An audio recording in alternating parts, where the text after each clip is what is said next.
economies and so on. And the discussion on investment ecosystems is quite broad, because when you talk about an ecosystem, you're talking about all the cogs that are linked around this particular ecosystem.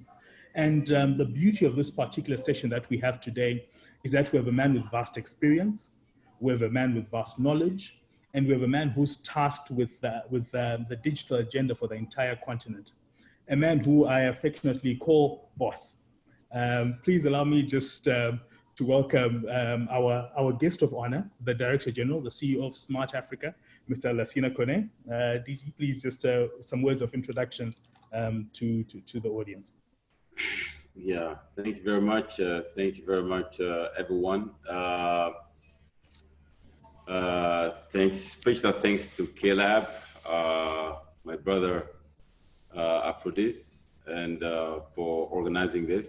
It's very important. I know we probably I met some of you before, and I think some of you haven't met, maybe it's the first time, but I'm very happy, and the pleasure is really mine to be here, to be able to answer your questions. And I prefer to be really interactive because I want to make sure I hit on the point exactly of what you're expecting. Most of you know about Smart Africa. Maybe you don't know about everything what we do and how we do it and why we do it.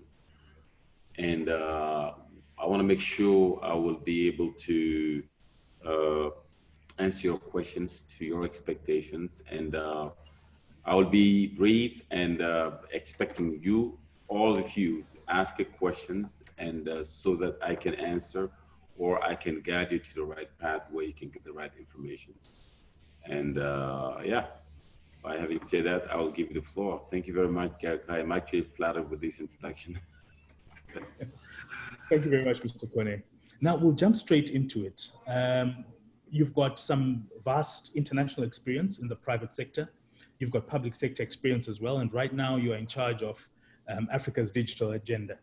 Now, from that global experience and that global view, what's your take on investment coming into Africa? It can be ICT investment, because I know Smart Africa is focused on ICT, or even based on your experience. How do you see it? Is it a positive trajectory? Thanks very much for the questions. When I was first invited to this talk to talk about the investment in ecosystems in Africa, it's really huge and it's very vast. And you can see some background noise here because we are really downtown. It's very vast. The ecosystem is very vast. But first and foremost, investment in ecosystem has some precursor to do. The precursor are the regulatory issue. And that's where Smart Africa really play a big role. Because you see, unlike other investments, if you see something you would like to invest in it, you jump into it, you start investing, you start milking it. And ICT in the digital economy is a bit different. The investor comes to any country in Africa, even around the world, the first thing they look at for is a regulatory issue. It's a regulation attractive enough to invest in this particular area, in this particular country is one thing, and in this particular area is another thing. Because the country law could be different, and the country law exists, and also investment in a particular area in ICT is also entirely a different things. So when we talk about investment into Africa in general, really for example, where we're standing in terms of Smart Africa with the digital agenda is really huge, because first of all, we need to look at the policy issue, regulatory issue, and how attractive to the investor. I want all of you to be thinking, why until now, with all this booming on the internet, on the social media, why we don't have yet big data centers from the GAFAM installed in Africa, established in Africa, with hiring African young people? The response to that is a lack of law, lack of regulation, lack of harmonizations among African countries, because those GAFAM big investors, when they come into a country, two things to look for: the infrastructure, in our case, in this case, the telecommunication infrastructure, but I add on the top of it the energy infrastructure, before we even talk about the law that governs the data, that governs the technology. That's one of the reasons we are, until now, our generation, we are still consuming technology. We are not part of the equation of creating a value, because all what we do, we browse the technology. Those servers are sitting outside Africa. So we are just users. From the moment we'll be elaborating our own law in Africa, having a kind of a GDPR for data protections, for data centers, so on and so forth. And those investors, they will come and establish themselves in Africa and create jobs, then we really can be a player. That's what I will say. Thank you for that, Mr. Koné. And I could see a lot of heads nodding. And your introduction actually gave us a lot to be able to tackle on. We're talking policy issues, you've spoken regulatory issues, data centers, harmonization, energy. So these are all things that we'll tap into. But before we go there, I want to touch a bit on what Smart Africa stands for, the vision, to create a single digital market by 2030. And this is a vision that at the moment, 30 countries representing 750 million people across Africa have signed up to, over 40 private sector members, including Facebook, Microsoft, and so on. Now, just for audience to understand, what becomes the value on an investment perspective for a single digital market? Well, you see, when you look at the theme for Smart Africa, it says connect, innovate, and transform. First of all, it's a connectivity. Once you have a connectivity, then you must innovate in order to transform. But look at this carefully. The Smart Africa's vision to create a single digital market by 2030. This is the 30 African country effort, head of the state engaged to put the ICT at the center of the social economic development. The size of populations of Africa is 1.2, 1.3 billion. Every one of you, startup, innovator, accelerator, incubator, on this call here, you have a potential to be a unicorn. What makes America, America, and what makes China, China? Doesn't matter the technology, it's the size of the market. America is the 330 million, but most of the technologies in America is not only targeted to American people, it's targeted to the global market. What made China, China today? Because China itself as a country is a 1.5 billion population, which means Africa with a 1.3 billion population, we have the potential to create a billionaire every single day. If one innovator, one startup develops something in Rwanda that works well in Africa, it's the potential market for a 1.3 billion population. Imagine an application sold for $1. It basically means Africa, we can create a billionaire every day. That is this is the idea behind this single digital market. Then we become a real power. But in order to do that, we have to realize we have a lot of young populations. Close to 800 million populations in Africa is less than 30. This combined together with the fact that we all know a lot of statistics are out there in the market saying 75 to 80% of the jobs by 2030 has not even been created yet. So if 70 to 80% of jobs in 2030 has not been created yet, it means that the backbone of all this transformation is really the innovation. It's not only the connectivity. You can have the connectivity. If you don't have young people to innovate, you will not be able to transform by 2030. So that is a potential opportunity represented in Africa, which will actually transcend the borders and they promote our unity. Because no matter what we do, as long as it's a natural resources, based on the natural resources in a country, it's all finite. You will all agree with me. But one thing, important thing I would like to tell you, do you know that the market capitalization for top 8 GAFAM companies in the stock market on the Fortune 500 company in the US, the top 8, the market capitalization is more than 50 biggest telecom around the world together, combined. Why? Because it's data. Do you understand that the data, it is the new oil? That's why it's important. But we are 1.3 billion populations. We generate a lot of data. What do we do with our data? But we only generate data because application exists. We only generate data because application exists. If application exists, it means innovators are doing the right work. I'm talking about a startup. Don't expect the people like Mark Zuckerberg going to come to Africa and tell us what to do in our African context. No, it's you and I, everyone here.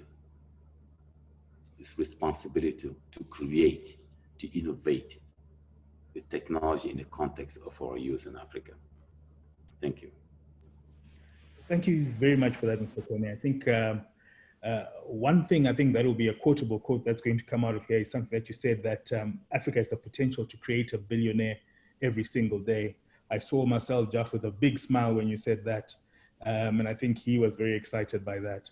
And I think even if we take it to very simple terms, if you create a sweet that people like and you sell it for $1, if you're selling it to 1 billion people, that's a lot of money and a lot of potential. And I think that's great. And you also had a call for action where you're telling us to do stuff with our own data. So I'm hoping that the audience is listening to that particular call for action. But I'm going to ask something more particular. You talked about regulation. I want to find out what Smart Africa is doing around this, because sometimes our innovators here have incredible solutions. And fair and fine, in Rwanda, you're told, yes, your solution is brilliant. But the moment you cross the border into Uganda, the regulator says, no, this one is not allowed here. So what's your take on regulation in terms of stifling or encouraging investment in the continent? And what's Smart Africa doing around regulation? You know, talking about a policy, as I said, the right regulations promote investments, attract the right regulations, attract also the right investments. African countries are doing a lot, but they're doing it in the silos. Anything that has to concern the trans-border adaptability, then it becomes an issue. Like a startup, you can grow here. The environment is very attractive in Rwanda to develop this application, to do this. You leave Rwanda, you go to Uganda, Kenya, you go to South Africa. See the laws are different. It means we are not acting as one United Nations. That's our role. More can always be done. As we can see, we have a more progressive leaders lately and high growth, and we have experienced over the last several years. It means there are individual countries are very aggressive and progressive in terms of law taking. So the policy, a cross-border policy, that's what we're working on. We do know that politically, we do have an African Union who's actually overseeing the entire vehicle for the CFTA, as they call it, Continental Free Trade Agreement. But we believe in Smart Africa, technology will actually precede all of these, because we believe that policy harmonization across border, it is a key to unite Africa or to transform Africa into a single digital market. That's why, first of all, we create Council of African Regulators that we meet every 3 months. What's the Council of African Regulators? They are regulators of each individual 30 country members and beyond, even the non-members sometimes attend. We call them every 3 months to actually meet. We have an agenda, we have agenda in the pipeline to expose to them what are the issues, what country need to do together. It can be a regulation harmonization on startup, regulation harmonization on one African network, regulation harmonization on the data centers. Why do we have to do this? We have to think together. That's why CAR is important and harmonization also is important. By the same talking also, we do have a Council of African Ministers. We've just recently held a third meeting of the Council of African ICT Ministers. This is a way for us to push our harmonized work to the agenda of the ministers before we actually take it to the steering committee and to the board that we organize every Transform Africa Summit. So harmonization is important, exactly, because what it allows the innovator or a startup to do, it basically, you are no longer a startup just focusing on the Rwandan market. No. You do not have a 12 million population market in Rwanda here. You will be tapping into a 1.2 billion market. That's the only way for us to grow. That's what I said to you. China did not become China overnight. America did not become America overnight. And we have something in common, as I said. God has created two things. The first thing he has created equally, we all have a brain. It is the same material. We know how to think. We went to the same school. God has created that brain equally. But God has created other things, not unequally. It is the African continent youth people. We are lucky to be close to 800 million young people less than 30. No other continent has this advantage in the world. So I think when we say leapfrogging, it means the future of Africa is actually on our shoulder to be able to lead this continent to the next level. That's very powerful, Mr. Koné, that the future of Africa is actually sitting on our shoulders. And as I take a look at the audience that we have, I recognize quite a few entrepreneurs and people within the tech space, also people who are aligned with KLab and so on, which brings me to my next question, because the buzzword that seems to be going around these days is that the future lies in the digital economy. And I think people say digital economy very often, but not many people fully understand what it is. Might you be able just to enlighten the audience in terms of what that digital economy is and how the people here can tap into it, to tap into investment, to tap into opportunities? Thank you very much for the questions. The digital economy buzzword, you have to know, what is a digital economy? Anything we usually do conventionally, physically, with the face-to-face has to be transported, I would say, into a digital. What does that mean? It means our daily life, anything we do conventionally, we go shopping, we do e-commerce. We go applying for public services, we do it online. We do physical money payment, we do it now online with a mobile payment. We vote, we usually go to the voting booth to vote, we can vote online. We want to participate in a discussion in the parliament, we do it. We want to buy mortgages, houses, we want to apply for mortgages, we can do everything online. It's basically taking the entire economy digital. But by saying that, the buzzword concept of this digital economy, we should not be looking at the ICT as one sector. Among other sectors, health, transportation, education, agriculture, name it. The ICT is the sector. It's like the blood vein in the human being because every single sector is touched. I'm talking about smart city, I'm talking about agriculture, I'm talking about health, I'm talking about education. Today, e-education, teleconferencing, how they call it, telemedicine is happening in the health sector. So anything we do on a conventional basis is taken online. That takes a lot of work, a lot of processes, transformation into a digital world. But the backbone of that digital world, as I said again in our theme in Smart Africa, is connectivity.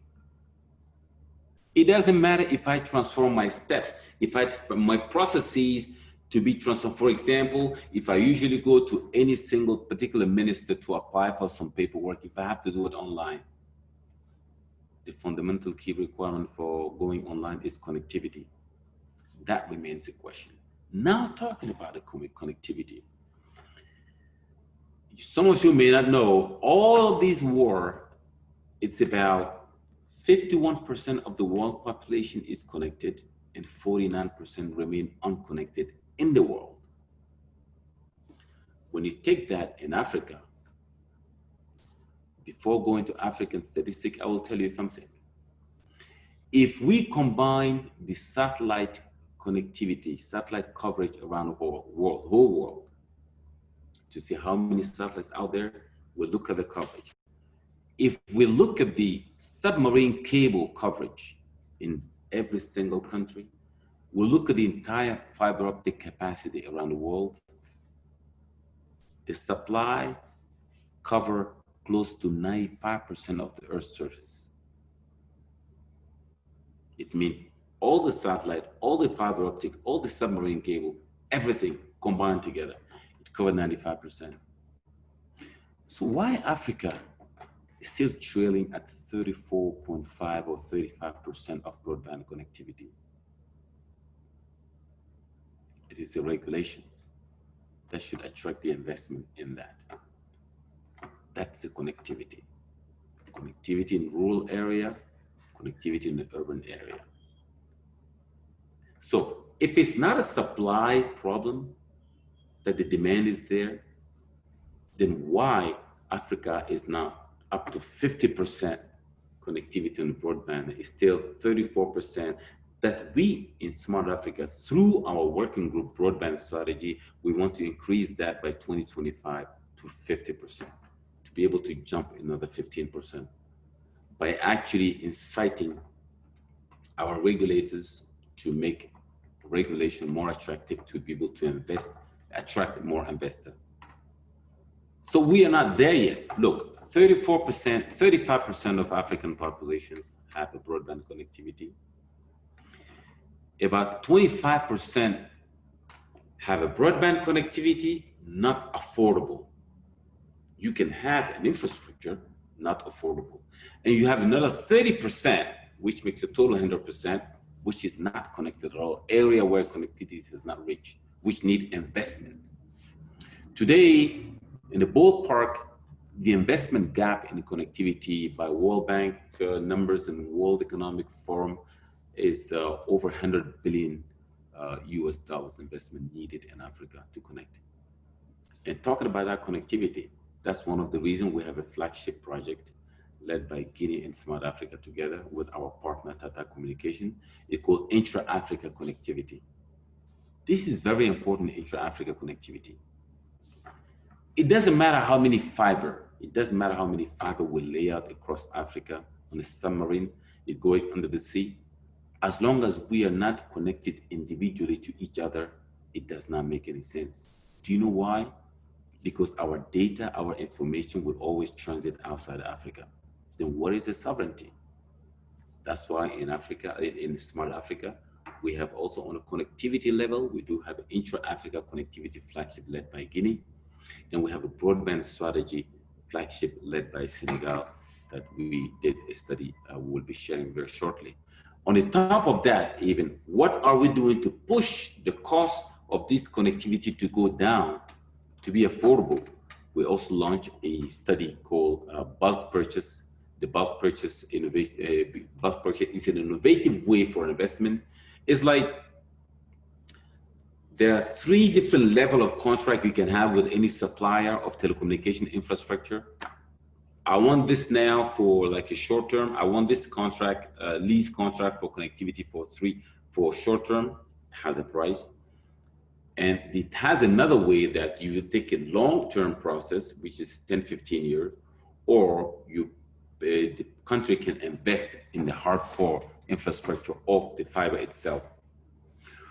We try through Smart Africa to come together as a club of 30 countries or more than 30 countries to say, okay, This is a demand we can guarantee you for the next 10, 15, 20 years. What this will allow us to do, it will allow us to get at least 20 to 30% discount on the price of the connectivity, which each country can pass it on to the population to make internet affordable on the connectivity side. I will stop that right here.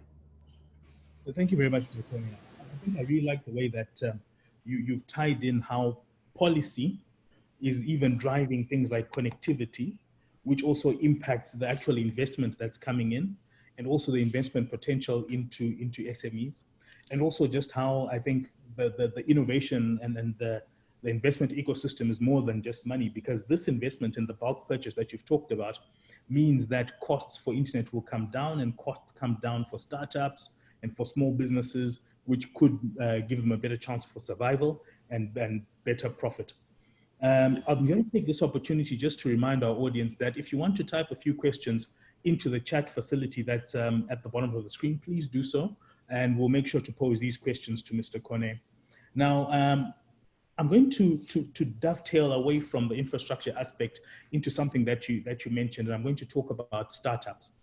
Now, I think one of the discussions is that Africa has a very young population. I think you mentioned that a bit earlier, and that the responsibility is on us. And in Africa, the statistics say that 70% of employment is either startups or small businesses. How are you seeing the investment within small businesses and startups? And what's Smart Africa's position around startups? Thank you very much for your questions. You see, the startup issue is very important.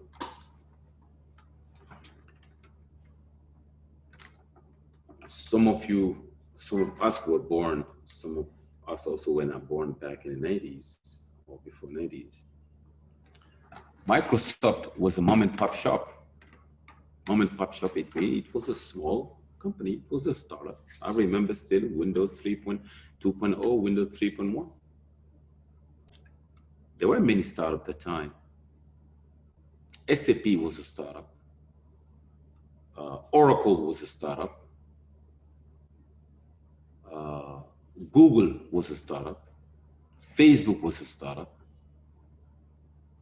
What is running our world today? We are surrounded today with the social media, all of these, WhatsApp and Facebook and so on and so forth. They were all startups like you and I. So nothing is impossible. 70% of African jobs are startup and SMEs. If you look at the demographic, even in America, the same thing applies. Those startup becomes SMEs and becomes a corporation, they become corporate America. If 70 to 80% of the job in 2030 has not been created yet, it means what does Africa rely on to be able to create jobs? On startups. Applications. What do we do in the context of Africa? Simple example, mobile money. We win that battle. But if it wasn't for innovations, do you think mobile money today will be a success story in Africa? If Safaricom in Kenya had to wait for the regulator to create a law to permitting for mobile money transaction, it would have never seen the light. So innovation of the startup is the engine. You disrupt everything. You disrupt the law, you disrupt the regulation. It pushes the government to adapt the law, to make the law adaptable to accommodate that. We talked today about blockchain, for example. Do you think we're going to, or cryptocurrency, do you think we're going to run away from it? No, it's coming. It's not a matter of what, it's a matter of when. The cryptocurrency. There's a lot of things we, African way of living, we can adapt it to the technology. That's what we need to be focusing on. That's what I call the innovation.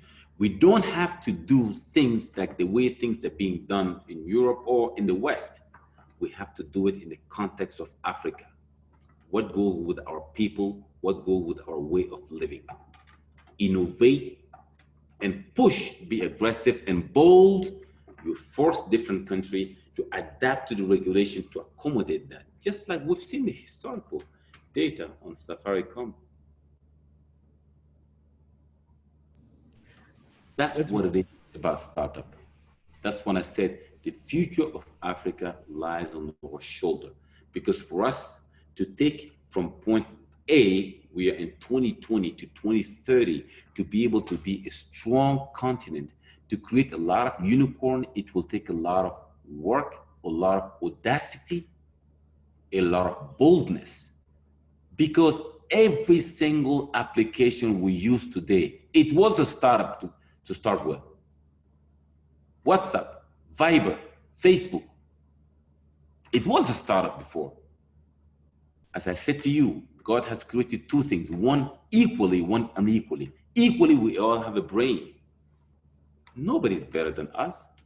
I'm not saying we're better than others too. No, we are equally as important as the young people, young generation, to think free. And the second thing is we are young. It means we have a lot of potential, we have a lot of energy. Okay. Thank you, DG. And I think you're right. We've got a lot of energy, we've got a lot of brain power, and I think the future rests with us. Now, I'm going to ask a bit of a pointed question, which I think everyone here might also want to know. Now, we've got an understanding of the ecosystem around supporting businesses in Africa, you know, the technology, the broadband, and so on. Let's talk about money. On the money side, what can technology do to improve investment into startups within Africa? You see, it's what technology can do in order to attract the money, investments in Africa. Is that what it is? Is that what the question is?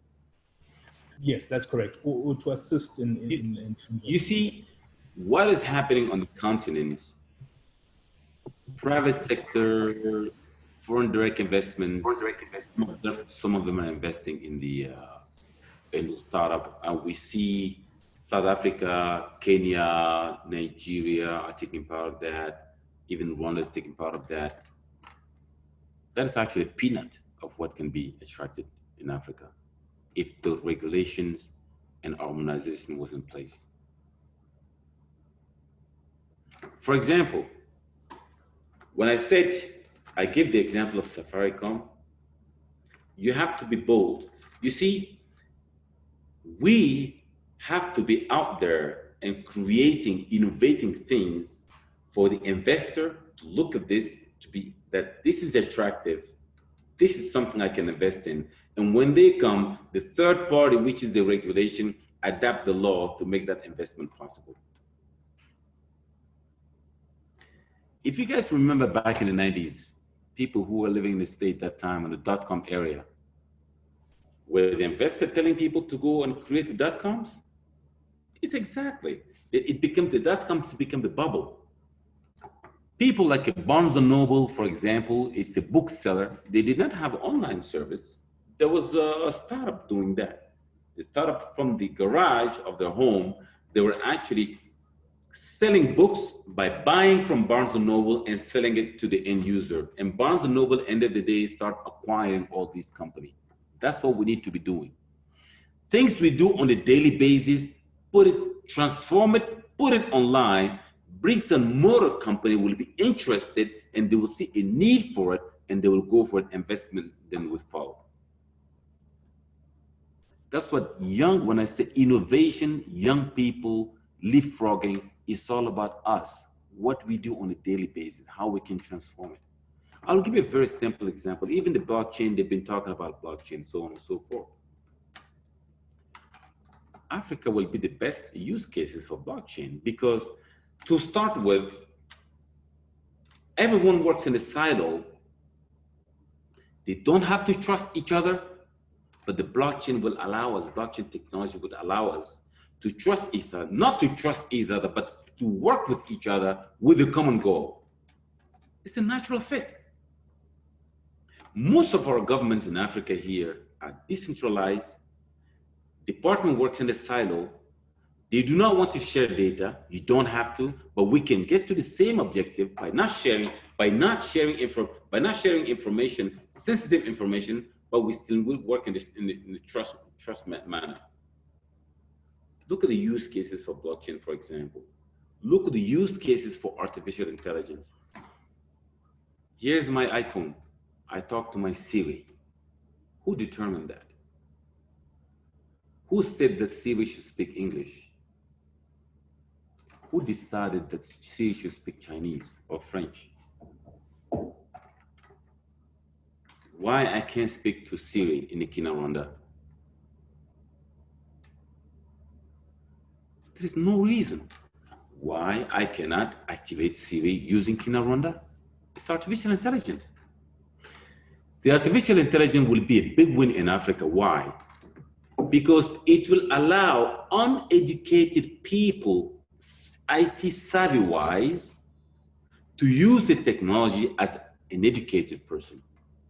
My grandmother in my village, whether it's in Gisenyi or Kibuye, will be able to talk to Siri in the Kinyarwanda, and it will do the action and function that it's supposed to do, that a typical IT savvy person will do. What prevents us to be developing things like that in artificial intelligence? We in Africa, we're not born to follow. We're not born to follow. We can lead, and we can lead big time. We have all the ingredients to do so. I see a lot of unicorn on this call. Thank you. That's very powerful, DG. That's I think extremely powerful. We're not built to follow. We can lead, and I think we certainly can take the front seat and lead. Now, I'm going to ask you one more question before we open up to the floor. So what that means for our audience is that I've seen some questions in the chat, which we'll pass to Mr. Koné.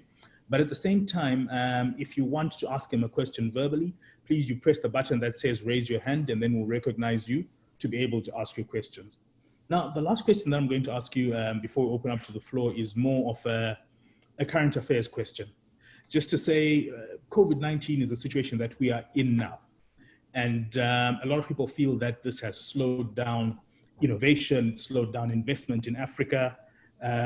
What's your take on this? And if it really has it slowed down? If it really has, do you think we can bounce back? Yes. On the outside, when you look at the economy, yes, every single country was affected by the COVID. But seriously, I truly believe that COVID is an opportunity to reshuffle the card, to redistribute the card. And I will tell you, every single biggest economy in the world failed. Healthcare system failed, economic system failed. Who survived during the COVID? In terms of government business continuity, private sector business continuity, they were only the country where the government services were online. Who says online? It means our sector, your sector, my sector, all our sector. Because to have a government service online, to have a private sector online, it means it comes from innovation. Innovation may have come from a startup or an SME. So it basically means that the digital economy sector or ICT sector will remain stronger than even before because it has a cause now. We've been saying countries need to transform. Some people, some countries listened to it. They took the lead on it. They survived during the crisis. Some other countries were lagging in terms of decision making. In order to move on, then they suffer a little bit because suddenly you find more than 3 billion students sitting home. They need a device, a smart device to log in. But we've been talking about that. Every single country had their own experience in Africa. Smart device initiative, one student, one school, one student, one computer, one citizen, one computer. We've all done it before. What has worked, what has not worked? Yes, economy took hit, but it's a big time an opportunity to reshuffle the card, if you know what I mean. Reshuffle the card. I see that as an opportunity for startup. I saw in certain countries, even here in Rwanda, not only for the COVID response platform that we all want to start developing, so on and so forth, but you have to look at it as a suite, because the COVID is not only impacting, we're not developing only application to diagnose, assess, the self-assessment, and so on and so forth. When people are stuck home, what do they do on a daily basis that I can take online? E-commerce, farmers, shops, pharmacies, appointment with a doctor, transportation, so on and so forth. Mobile money. You see what I'm talking about? Now I am confined at home. What can I do online?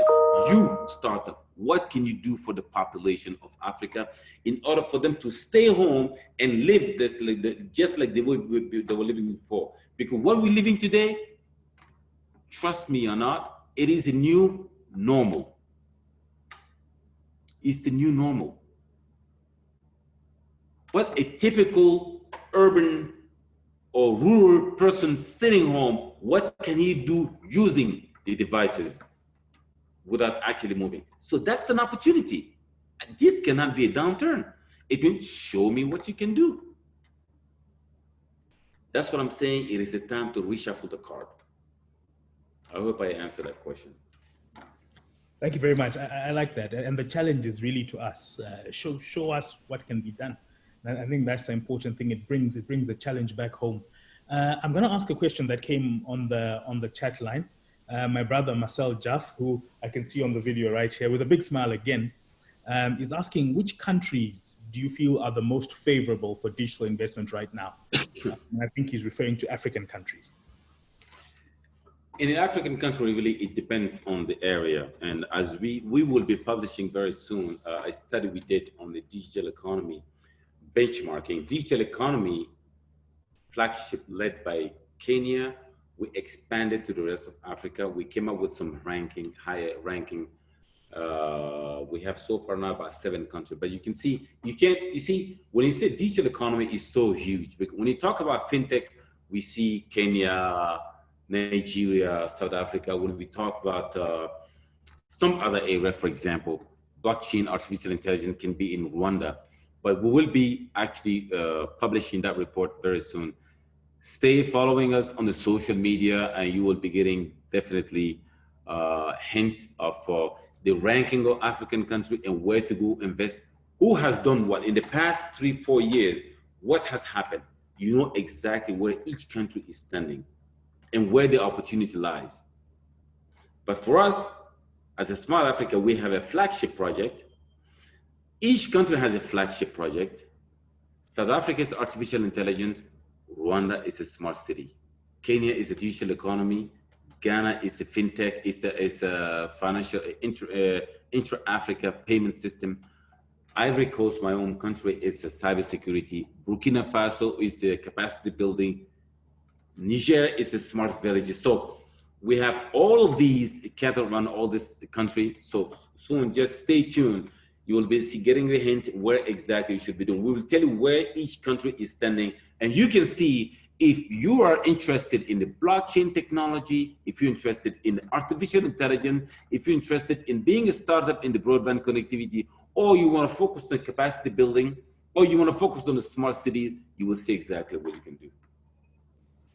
There you have the answer, Marcel. So stay tuned, and the answer will come quickly to you.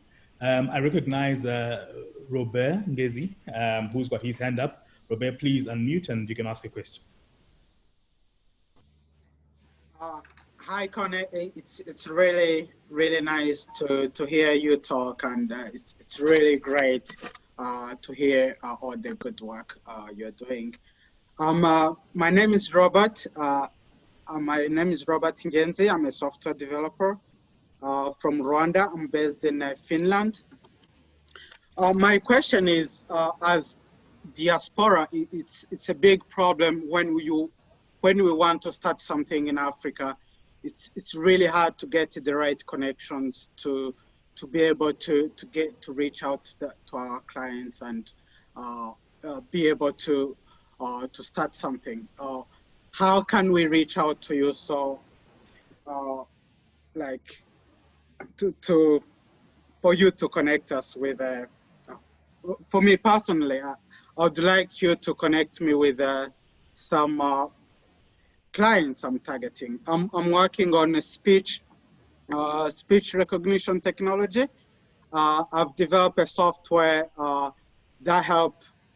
Now at the current stage, we can help brands optimize their radio and TV advertising. We have run successful trials with 10 companies so far in Rwanda, including MTN, Tax Office, Rwanda Revenue Authority, Energy Office, Electricity Board, Water Board, and BK, and Bank of Kigali. So I would like to get some connections from you. So that's what I wanted to ask. Thank you. Yes. Okay. Thank you. Thank you very much for the questions, Robert. Amakuru, as they said, right? Nimeza. Okay. It's very simple. The way Smart Africa work, we have private partners over 43. We have platinum members, gold members, silver members, entrepreneur level, and we have academia. We do have some startup, some company who join us as a startup. I think I don't have the figure. My team can certainly get it. You can get in touch with Gary who can lead you on that. But most of the time, these people who are members of Smart Africa as a startup, for example, you want to go to Senegal. You want to be known in Senegal. We can certainly tell you what's the point of entry of what you are doing. That's what we do. Mm-hmm. We can tell you what's the point of entry. You're interested, for example, you're developing your software developer, you're interested in developing maybe applications to be able to transform the government traditional functions online, just like you do for the energy sector and so on and so forth. Or what we do, we can put you in touch, in contact directly with the Minister of ICT or the agency who works under the Minister of ICT said, we do have a Rwandan developer, we do have a startup here who is a member of Smart Africa and will actually present their application to you. You know, but one of the things, I wanted to add something here too. We've done working with the Startup Act of the Smart Africa. The Startup Act is a flagship led by Smart Africa in Tunisia. We've published it. We are going to present it at the board. We were going to present it at the board in Guinea. Unfortunately, because of COVID, we postponed everything. As part of that, the Startup Act, what we did is like, we are pushing every single country. Tunisia has done it. Senegal has done it. Mali is doing it. Other countries are doing it also. Kenya and here, and South Africa, and so on and so forth, to give a special label to startup.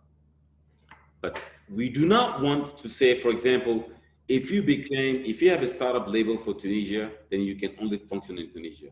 We want all of the Smart Africa countries to adopt that Startup Act. It means that if you're a startup in Rwanda, you can benefit from the same advantage you have in other countries and Smart Africa member.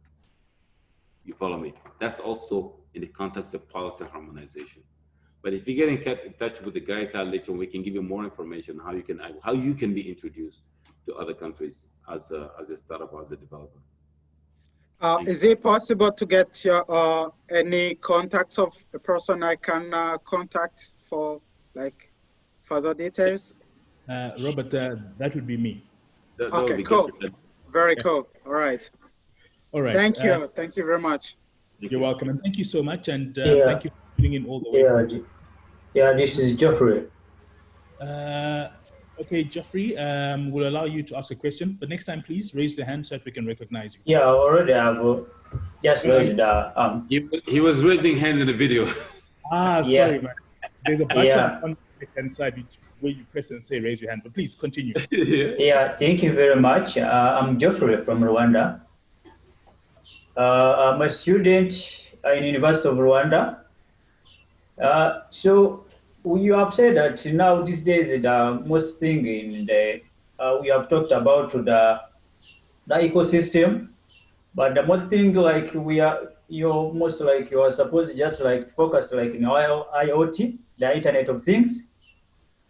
You know that it is almost like now these days it is a connectivity in the most suitable words used for the world as we are living in the Internet of Things as the peak of the hip and the beauty of its own ecosystem based on the sensors and the actuators, which is mostly as they communicate on the customer designed platform, like also through the wirelesses, most also like sales and fixed some other communications, also like network. Also, you know that you have said that also the like ecosystem generates like some amount of the data, which is almost like captured everywhere. You see, like we need also to focus. We have talked about like those countries almost like they are smart. They have the business. Uh, how are we going to overcome? Like you know that you said that we need just to be united as like one Africa united. Like you see, like in Congo, most of them like have almost like 90. They are not almost like connected, and I don't know how we are going to overcome like to entire the Africa so that will be united. Just you say. So I want also you talk about like some of those countries which almost like still down, Congo, like Burundi. Also, again, how are we going just to use the IoT based on our ecosystem like we have seen, like you have said about like in China, again also in the United States. So my question is about when are you choosing an IoT solution? The strengths of ecosystems should be taken as the one key of decision parameters as the how we are heading just to progress in terms of the technology.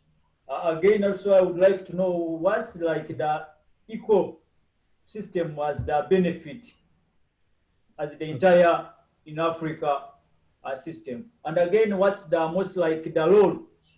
Right. Yeah, the role of the ecosystem. So thank you very much, Thank you, the Jeffrey. moderator and the host, the CEO. Thank you. Thank you very much, Jeffrey. So I think DG is asking mainly about IoT, and he's asking what the value of this ecosystem is. Yeah, sure, I got it. Okay, when I said innovation, it does not mean just software innovations. Remember what I said. Imagine in our context, you're sitting home. Anything you were doing before physically, you have to be able to do it while sitting at home. Of course, the innovation will involve software development. It will involve IoT sensors, agricultural people, self-automated irrigation system in the farmers, using drone. It's all IoT. Use of drone is IoT. But I did not have to go to this specifically IoT because IoT itself is a part of the innovation ecosystem. The use of the sensors to control things to do what we used to do physically ourselves is a part of the IoT. And IoT will also require, of course, the availability of frequency to be able to communicate in those range, which lead us to a 5G deployment, which is entirely a regulatory issue in Africa. So of course, IoT is a part of it. What is the IoT? Internet of Things. Today, we are 7.7 billion population in the world, 51% connected. How many people, you know exactly the explosion of IoT? We're talking about the 60 billion element connected. On an average of 5 items will be connected by person. Even when you have your iPad, you left your iPad in office and so on and so forth, it has some chips inside where you can find it. All this is the IoT. So IoT is when I say innovation, it's a holistic view of the innovation which implicate software development, IoT, some other things. That's one. Second thing, how are we going to be united?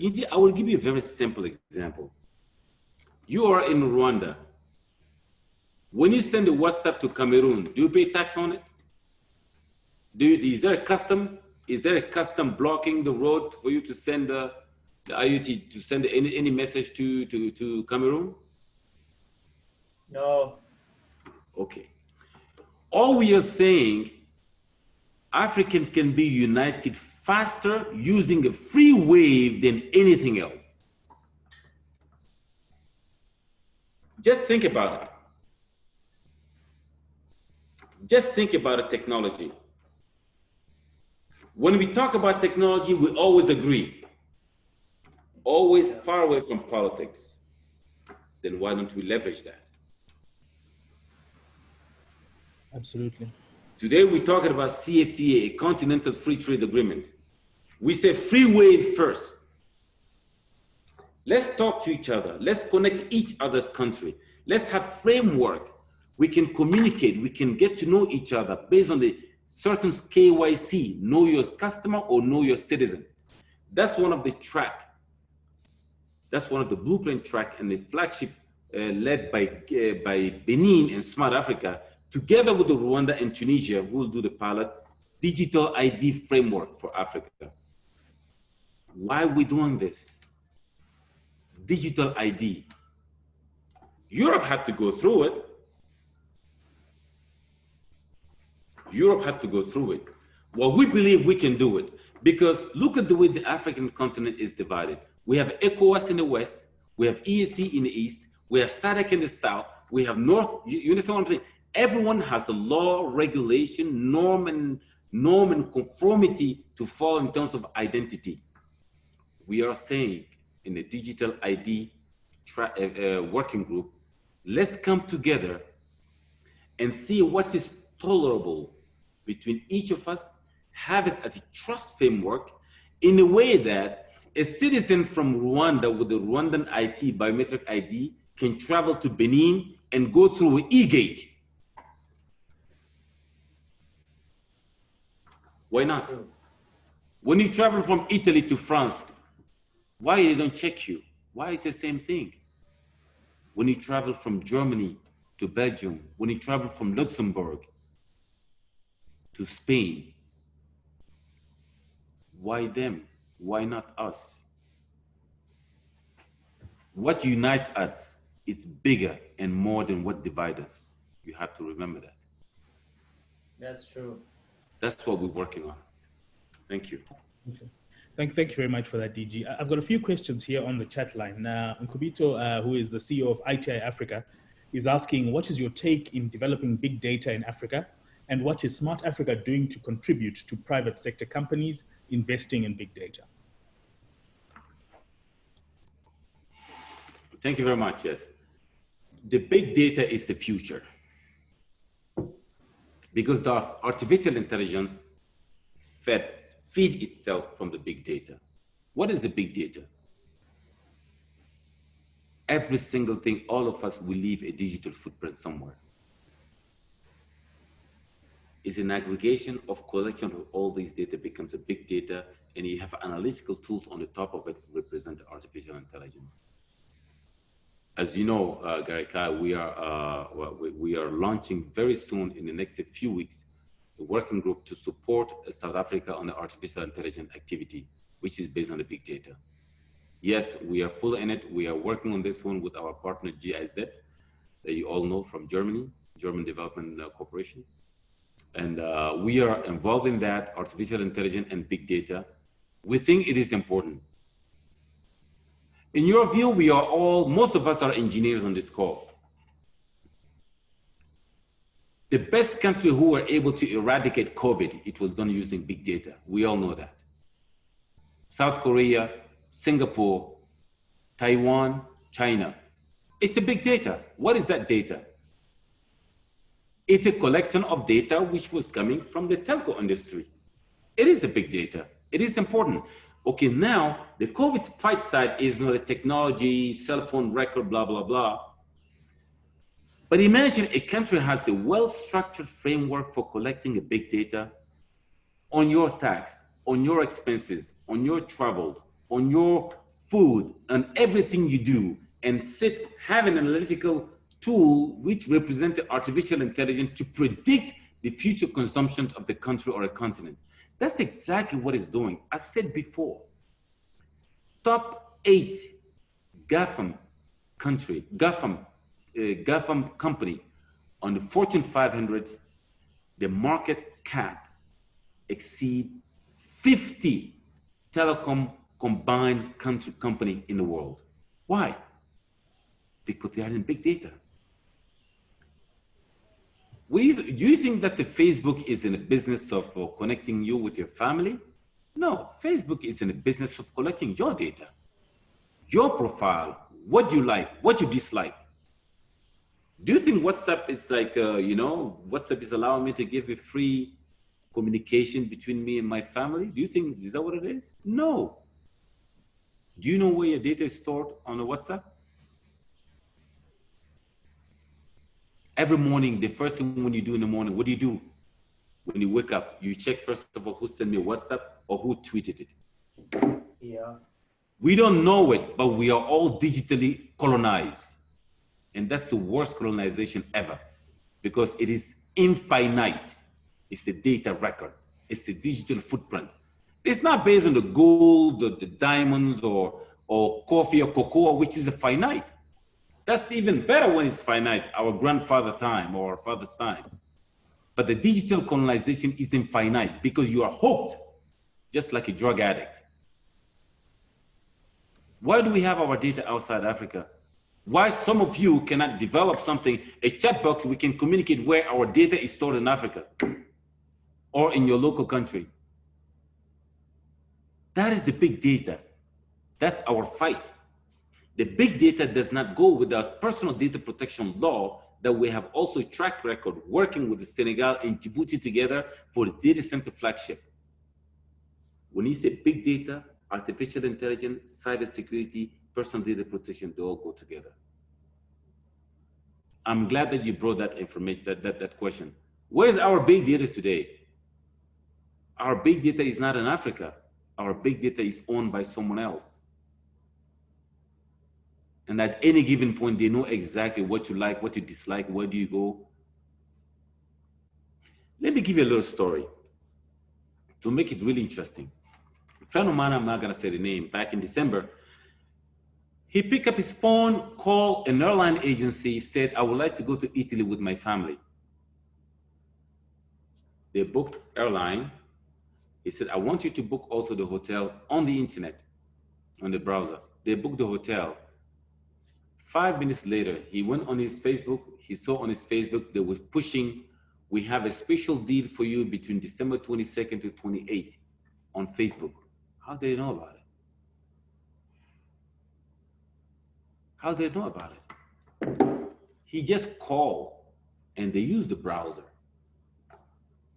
Nothing is free. If something is free, you must be the price. Thank you. Thank you very much, DG. Thank you very much. I see Christophe. We've got about 15 minutes. So Christophe, please make it crisp and quick. Yeah, thank you very much for this. I've been raising my hand. I'll be very quick, and I would like to start by saying thank you for the passion. This is something we need, and I wish it was on TV for everyone to see, because these are the type of information people don't have. I'm lucky to be in this area, in this field, and understand these things.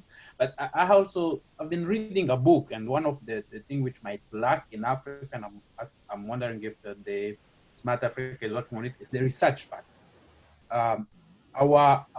As Africans, our research inputs, publication and stuff are like close to nil, to nothing. Same like the data we own in Africa. Like when I see the map, the world map, and I see transaction, Africa is actually in the dark. So I was wondering if there are projects or finances going toward the research, because as entrepreneur like us, we need people, we need those research to invent the products. Like I'm trying to hire in Rwanda, and I'll be honest, I'm desperate. Like, it's really, I woke up telling a friend, I can't understand. It's so difficult to get the information, to get the right people, and they have people in schools, but it seems like there is no link between what need to be done and what they are learning, or I don't know, something is missing in between. Thank you very much, Mr. Koné, and I hope to chat with you next time. I'll add you on LinkedIn. Thank you very much. I like these questions actually, but you see, very, very interesting. I come from the industry, from the satellite industry, well, telecommunication in general, and I work for Booz Allen Hamilton. If you don't know which one is, Booz is a management consulting firm. Do you know when I was working in America, when we were doing research on an African country like Rwanda, you know what we do? And we cannot find the data? We always take one of the European country or a Middle Eastern country, which has the same size in terms of a population, in terms of the GDP growth, and we mimic it. But it's not real data.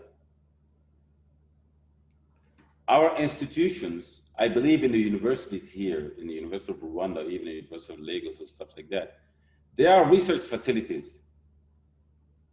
But we never came to understand that the research itself, it is the power of a country itself. What makes the Huawei today a Huawei? Why people are scared of Huawei? Do you know why? It's an R&D patent. It's an investment which goes into the R&D.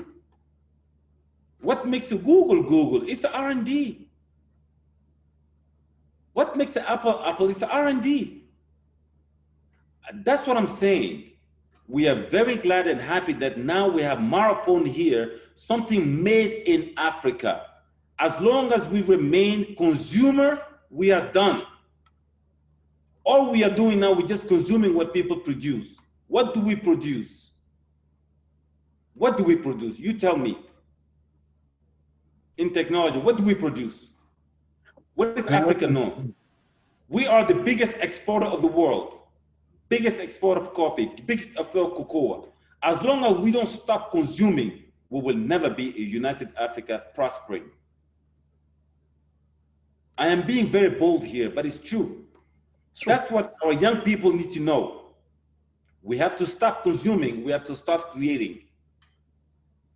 This needs to go public, I say. Amen. You need to get the TV. Smart Africa need to have like a TV and show to say this stuff.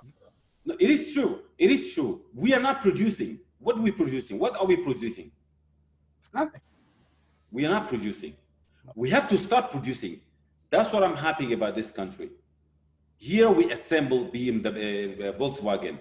Here we manage. The chairman of the head of the state, the chairman of His Excellency President Kagame, Bruce, he said, Marathon need to be from here, made here. We are producing something. We need to be consuming it. Sure. You see, that's the problem. When you start producing, then you will see the real value of R&D, research and development. Then you will set aside a budget because that's where the competition occurs. That's where the competition is happening. So our startup, which are the youngest population in the world, they have a lot of power. Whenever you're inventing something, always make sure you have an intellectual property law set aside. That's what will make you. That's what you can sell. I won't be too long because this is a very deep subject. But my question was, what is Smart Africa doing? I mean, in terms of going to push our policymakers, budgets, and stuff to, I know companies need to go, but at some point we need to start with from somewhere. And Rwanda do a lot, actually, I agree. All what we're doing, all what we can do, it is actually guide our startup and innovators to actually protect their property, the intellectual property, by having relationship. We work a lot with the IP for policy, and we do have intellectual property also firm within our organization as a partner.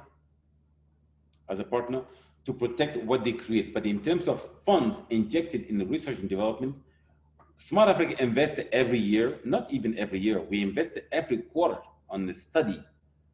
Right now, we're doing a study for OTT, we're doing a study for bulk purchase, we're doing a study for digital ID, we're doing a study for broadband strategy, we're doing this study for digital economy, we're doing a study for yes, a Startup Act and so on and so forth. So we invest a lot of money every year, study basis. And those studies, we want to make it actually sustainable. Like every year, we go back and check, has anything changed? Has any indicator changed? Because that's what we do, because your story, the African story, is better told when it's told by itself. The development indices that we rely on those big institutional donors every year, they come, they said, we believe this is what is happening. But what did we say ourselves? That's what we want to know. So your story is better told when it's told by yourself. Mm-hmm.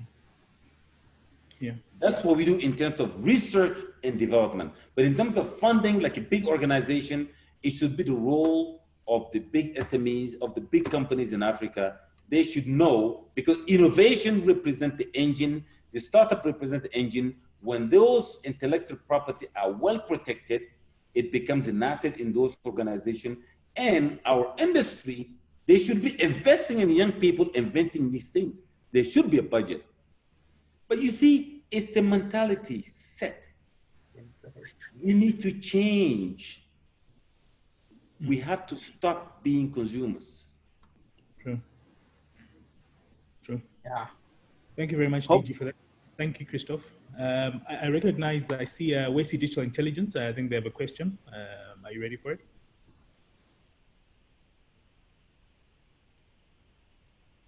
Yes, thank you guys, and thank you, Mr. Koné. This is very inspiring. My name is Rodrigue Fuafu. I'm originally from Cameroon, but moved to Canada 20 years ago. And this year I decided to move back to Africa. I'm an angel investor, been investing across Africa in tech space, more than 45 startups in 8 years now. When I came back here, I decided to move in Rwanda here, where I'm currently is.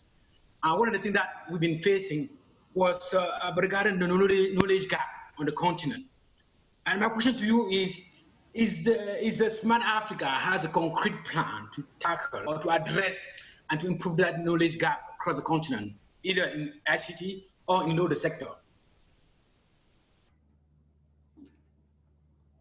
Thank you very much. We have a plan to actually shrinking that knowledge gap through the capacity building flagship by Burkina Faso.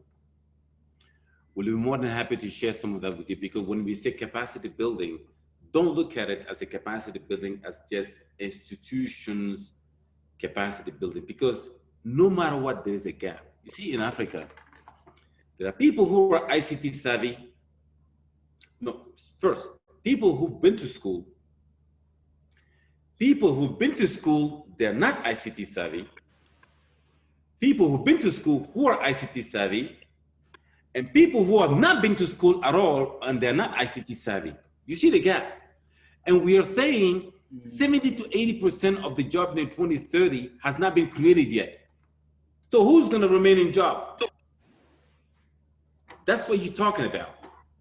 It means the government itself, government workers today, they need a capacity building in terms of ICT to go to the fourth, to be able to encounter the fourth industrial revolution. That is one challenge at the government level. Another level, which is also a challenge of the government, how do I shrink in the gap of education between people who do not know how to read, how to write, to use the technology? We address that in Smart Africa using artificial intelligence. Because you know why? Chinese did not have to learn English to be where China is today, right? That's what I said to you. Who said seriously speak English? China didn't need to. China did not need to learn English to be where they are. So we have to stop thinking that if I'm not educated, I am doomed. No, artificial intelligence can help you. Government capacity building is employee one. Capacity building of uneducated people, artificial intelligence. People who are in the middle, they've been to school, they're not ICT savvy, that's a vocational training. And also we have to see the governments, don't forget about girls in ICT. It's not a boys club. And we see that a lot happening in Africa. We should be promoting gender. Because when you promote gender, they become advocate for the young girls. Traditionally in Africa, girls have been seen like people who should be sitting home to be followers. No, who said so? No. We have Miss Gig during Transform Africa. So capacity building, we have the whole holistic approach on the capacity building. And even soon, very soon, together with the Smart Africa Startup Act, we want to launch Smart Africa Talent Academy. The Talent Academy is based on a model that we've seen in Spain with our collaboration partnership with the Barcelona government. And stay tuned, you will be seeing that on the social media. I can't talk more about it. It's called Smart Academy, Smart Africa Talent Academy. Okay. Absolutely. I think stay tuned for that. We're quickly running out of time, but I think the talent question is also the same question that Alois was asking just about talent. So I think, DG, you've answered that. And then I see Josiane had asked about IoT, which you had also responded to, I think, just now. So I think one thing that I'll ask just as we tie down this discussion, I think there've been a lot of questions, there've been a lot of insight. A lot of people are very excited. I see Kwabena Apia is saying that he cannot agree with you more. COVID-19 has enabled the digital economy. The new normal is the digitization of things. And they say they're from Ghana and they're using a digital solution in the agricultural landscape. Can I just give 2 minutes just to Kwabena just to tell us about what they're doing, just as a point of inspiration? Sure.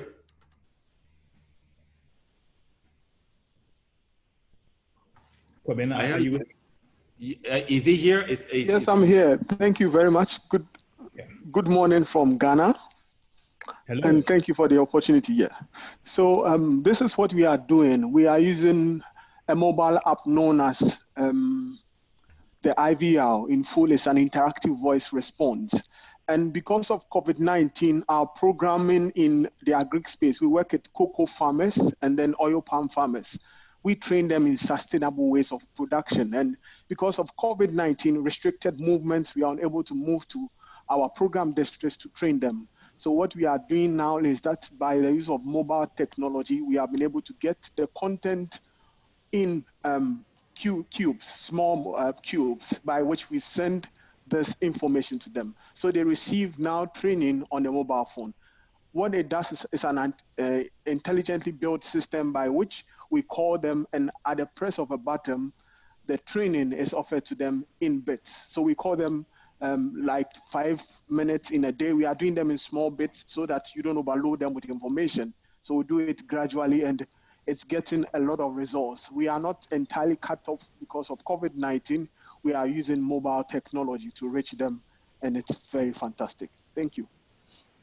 Congratulations on that. I think that's a powerful point of inspiration. And I think we have seen quite a lot of good innovation coming from Ghana, I think, over time. So congratulations on that.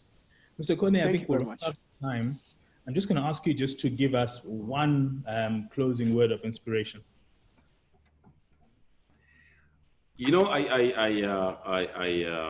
am very happy to be here. I'm very happy to be invited. But I will always say, just like Steve Jobs said, when we are all growing up, we've been told this is the way things are, this is the way things are done. But we don't have to buy it right. No. Because the day you discover that you can do it differently, more efficiently, your life will never be the same again. Steve Jobs said that. I look at that sentence and I actually carefully study it, and it's very true. We grew up in Africa. We were born in Africa, grew up in Africa. We work by the rules. We abide by the rules. But our imaginations should not be bounded by our capacity or financial capacity. No. Our intellectual capability should not be bound by saying this is the way it's been done. It's been done this way in the West. It should be done that way in Africa. We have a completely different context. And many things unite us than divide us. This is for the entrepreneurs, the innovators. We as a Smart Africa, we do our best in terms of policy harmonization, in terms of startup assistance to be recognized, whether in Rwanda, Kenya, South Africa, and so on and so forth. But as they say sometimes, good luck works sometime, but hard work works all the time. So it's only by working hard that Africa and our head of the state, they can rely on us as Africa stand on our shoulder. And we'll be here to assisting anyone who need more information. Investment is important in Africa, but investment is important, but regulation harmonization is much, much important than investment, because regulation, good regulation will attract investments to unlimited level. Thank you very much. Thank you very much, Mr. Koné. I think this was very inspirational. Thank you very much, KLab, for putting this together. I think this was an amazing session. Thank you to the audience that attended. I think you were great. The questions that came through were amazing. I think I'll just leave with a few words from what Mr. Koné has given us today. The first thing I'll leave you with is he said that we've got the capacity to build, to create a billionaire every single day in Africa. And I think that's something that we need to hold to heart. Is it going to be you? If not you, then who? If not now, then when? And then he also said that the future depends on us. So that comes back to us in terms of how we can prove what we can do and how we can move ahead. So with that, I think we'll close this particular session, and thank you so much for this virtual KLab Virtual Talk. It's been an amazing and inspirational session. Mr. Koné, we hope to see you next time. Aphrodis, thank you for putting it together. And everyone, please have a good day. Thank you. Have a great day and stay safe. Thank you very much. Thank you. Bye-bye. Thank you very much. Bye-bye. Bye. Bye-bye. Thank you. Thank you so much. Thank you. Thank you. Thank you, Gary Khan. Thank you. Mr. Lacina. Thank you. Check.